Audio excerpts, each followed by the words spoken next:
বন্ধুরা, আপনাদের সামনে আজ আমি আরেকটি ছোট টিপস নিয়ে এসে হাজির করেছি।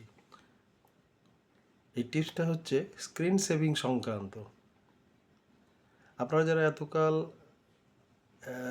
সুইচ টিপে স্ক্রিন সেভিং করে এসেছেন এবং অন্য পদ্ধতি জানেন না, এটা মূলত তাদের জন্যই। যারা জানেন তাদের কাছে এটা কোনো ব্যাপারই না, আর যারা জানেন না তাদের পক্ষে এটা খুবই উপকারী একটি টিপস।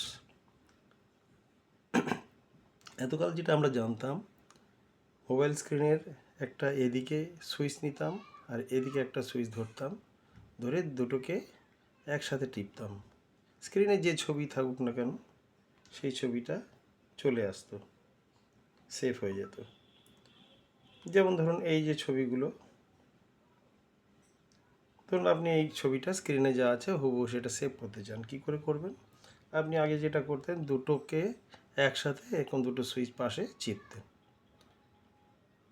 এখন অ্যান্ড্রয়েড ফোনের যে সিস্টেম হয়েছে নতুন, তাতে এটা করার কোনো প্রয়োজনই নয়। আপনি জাস্ট আপনার তিনটে আঙ্গুল নিন, ফার্স্ট ফিঙ্গার, মিডল ফিঙ্গার আর রিং ফিঙ্গার, তিনটে, তর্জনী, মধ্যমা আর অনামিকা, তিনটেকে একসাথে জোড়া করুন, করে এই স্ক্রিনটার উপরে জাস্ট এইভাবে টেনে দিন। দেখেছেন সেভ হয়ে, দেখুন এই ছোট্ট হয়ে চলে গেছে, তার মানে এটা কোনো একটা জায়গায় আপনার সেভ হয়ে গেল। এবার যদি আপনি এটা খোঁজেন, তাহলে কীভাবে খুঁজবেন? এখানে যে ফাইলস বলে একটা আছে, ফাইলসের মধ্যে এটা আপনাকে খুঁজতে হবে। যেমন ABCDEF, এই ফাইলসের মধ্যে দেখুন, ঢুকলেন, ফাইলসের মধ্যে এই যে ইমেজেসে গেলেন।